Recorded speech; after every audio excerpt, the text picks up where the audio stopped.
शुक्रिया सर, बहुत शुक्रिया, आपने बोलने का मौका दिया। शायर ने अच्छा कहा, बड़ी देर कर दी मेहरबा आते आते। मैं आपके ज़रिए से वज़ीर दाखिला से अपील करूंगा कि मुझे खामखा बदनाम किया जाता है कि मैं बी टीम हूँ, तो आप अपने तरफ से 5 मिनट मुझे दे दीजिए। कुछ तो दिया नहीं आप तक, तो वक्त दे दीजिए अपना खाली बोलने के लिए, ताकि मैं आपके खिलाफ बोल सकूँ, ताकि इल्ज़ाम हमेशा के लिए सही या झूठ साबित हो जाए। तो सर, हमारे देश में सेपरेशन ऑफ पावर्स है, लेजिस्लेचर इंडिपेंडेंट एग्जीक्यूटिव जुडिशरी से, मगर हम ये देख रहे हैं कि एग्जीक्यूटिव बार बार लेजिस्लेचर पर कब्जा करते जा रहा है और 40 साल के बाद इस तरह का एक मोशन आया है। तो एग्जीक्यूटिव को चाहिए कि वो मुहासबा करें कि आखिर क्या वजह है। We have a marauding executive sir, which wants to overpower and take over the legislature and reduce it to cipher. Sir, the speaker जो मुकाम है, 6ठा मुकाम है उनका, प्रेसिडेंट, वाइस प्रेसिडेंट, प्रधानमंत्री, डिप्टी प्राइम मिनिस्टर के बाद 6ठा मुकाम है, सीजीआई के बराबर है। सर, नीलम संजीवा रेड्डी ने क्या कहा था स्पीकर के बारे में, Kaul and Shakdher page number 124 देख लीजिए। The first duty of the speaker to enable the house to function and not shut it out. The House is paramount, not the Speaker, who can claim no inherent right to override or bypass the House or to arrogate to himself powers and functions which belongs to the House। यही नीलम संजीवा रेड्डी थे, उस chair पर बैठने के बाद उन्हें Congress party से इस्तीफा दिया। यही नीलम संजीवा रेड्डी थे जिनके दौर में बेहतर स्पीकर अपोजिशन ने कभी वॉकआउट नहीं किया। ये स्पीकर होता है सर। और आप जानते हैं कि मौलांकर को बाबा पार्लियामेंट कहा नेहरू ने, और यही मौलांकर ने नेहरू को कहा था कि खबरदार ऑर्डिनेंस जारी मत करना। यही मौलांकर ने कहा था कि पार्लियामेंट को अगर कामयाब होना है तो एग्जीक्यूटिव से उसको आजाद रहना पड़ेगा। हकीकत यह है कि आज के दौर में उसके बरक्स काम हो रहा है, आजादी कम होते जा रही है लेजिस्लेचर की। नेहरू ने क्या कहा था मैं नहीं कहना चाह रहा लंबा चौड़ा। सोमनाथ चटर्जी ने इसी कुर्सी पर बैठकर सुप्रीम कोर्ट की नोटिस को नकारा और कहा कि सुप्रीम कोर्ट को कोई अख्तियार नहीं है लोकसभा के अंदरूनी प्रोसीडिंग में मदाखलत करने का। सोमनाथ ने कहा था आर्टिकल 105, 122। सर, यह बहुत से लोग नहीं जानते, 1962 में मरीराम बागरी एमपी थे हिसार के। कौन थे शख्स जिसको नेहरू ने कहा इज वेरी ट्रबलसम? कौन था मरीराम बागरी जिसको 7 दिन के लिए डिसरप्शन पर सस्पेंड कर दिया गया, 30 दिन के लिए स्पीकर ने बैन कर दिया। नेहरू के घर पर जाकर प्रोटेस्ट किया, पुलिस ने एफआईआर दर्ज किया, पुलिस अरेस्ट करने आई और ये बागरी साहब हुकुम सिंह स्पीकर के पास आकर के मुझे अरेस्ट से बचा लीजिए। स्पीकर ने कहा कि पार्लियामेंट के उस ग्राउंड में जाकर रह जाओ। बागरी साहब ने टेंट लगाया वहां पर, अरेस्ट नहीं कर सकी पुलिस। 65 में पार्लियामेंट से बाहर निकले, पुलिस ने अरेस्ट कर लिया। और इन आंखों ने वो नजारा भी देखा कि ये सुप्रीम पार्लियामेंट में 2016 में एक आर्मी के टैंक को लाकर उसकी तोप को पार्लियामेंट के बिल्डिंग के सामने खड़ा कर दिया गया।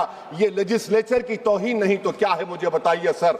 स्पीकर के कान नहीं होते, स्पीकर की आंखें नहीं होती हैं। स्पीकर आंख से देखता है तो लेजिस्लेशन की आंख से देखता है। स्पीकर अगर अपनी कान से सुनता है तो लेजिस्लेचर के कान से सुनता है। Sir, I must say sir, we are members of the free parliament. We are not bonded laborers of any political party over here, sir. Let me also tell you, sir, a muted parliament is as much danger to parliament democracy as executive authoritarianism, which is present reality. Sir, Speaker is answerable to us. The government is answerable to all of us. That is the law which has been put forward, sir. Sir, may I take this opportunity to say, I will give an example of how executive is interfering. The media knows that this government is going to bring in this session a bill on women reservation. We don't know. This house does not know. What is the dignity of this house? Please tell me, sir.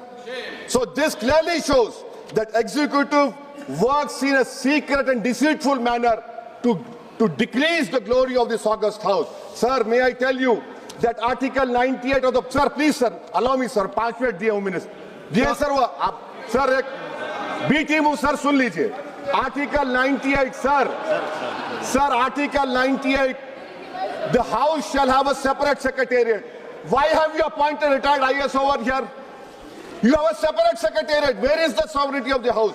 Sir, I have been a member of 2004 to 2024. I have never seen this house work for 70 days. Sir, Article 93 mandatory as deputy speaker बनाना. हम एक motion move करने वाले हैं कल. मैं चंद्रशेखर और राजकुमार road, Pappu Yadav आएंगे नहीं मालूम, ताकि बेनीवाल को डिप्टी स्पीकर बनाया जाए. सर, आप देखिए, executive feels happy with panel of chairmen. What is the panel of chairmen? It is a creation of speaker under Rule 9. And you don't have voting right also. What about it, sir? I'm concluding, sir. Sir, I'm concluding, please, sir. Sir, I'm concluding. Sir, इस ऐवान की बदबख्ती है, सुन तो लीजिए, sir. अरे दिल की तकलीफ बयान कर रहा हूँ, सुन तो लीजिए. सर, आप बुजुर्ग हैं. बुजुर्ग नहीं हैं. सुन तो इस ऐवान की तकलीफ ये है. इस ऐवान की तकलीफ है कि एनडीए में लीडर ऑफ द हाउस है, एनडीए के लीडर है, एलओपी है. सिर्फ अपने नैरो ब्लॉक के हम कहां जाएंगे, काले बस्ते में गिर जाएंगे. सुनिए सर, हमको नहीं पूछा गया साइन करते वक्त. एलओपी कहते अपोजिशन यूनिटी के नाम पे हम गुलाम बन जाएंगे क्या? नहीं बनेंगे गुलाम. वाइस प्रेसिडेंट का इलेक्शन आपने नहीं पूछा हमको. हमारे सीएम बोले तो अच्छा रहा कि उनको हमने काम किया. तो इसी पर एक शायर ने कहा था एलओपी के ऊपर कि तेरी नजर में मेरी कदर कुछ भी नहीं, मेरी कदर इनसे पूछ जिन्हें हासिल नहीं हूं मैं. सर, मैं गांधी के इस सेइंग पर खत्म करता हूं कि if you are right, you know it, speak your mind. Even if you are minority vote, the truth is still the truth. I am in a minority one, sir, but I'll speak the truth. The truth is Parliament has been treated with disdain by the ruling party. It has been treated with neglect by the opposition parties. And I conclude by saying that whatever is written in the Constitution is sacrosanct and sanctimonious. What I tried to raise the point of order exactly this. And my reservation to this motion of removal is that it doesn't address the malice. It only is attacking the symptom of the fountainhead, that executive. Chandrasekhar ji. I offer my best wishes to Om Birla. I hope that he will stop the executive encroachment into legislature. I remain neutral. Honorable Speaker, Birla ji is very kind enough to you. He has given you opportunity. Bolu sir.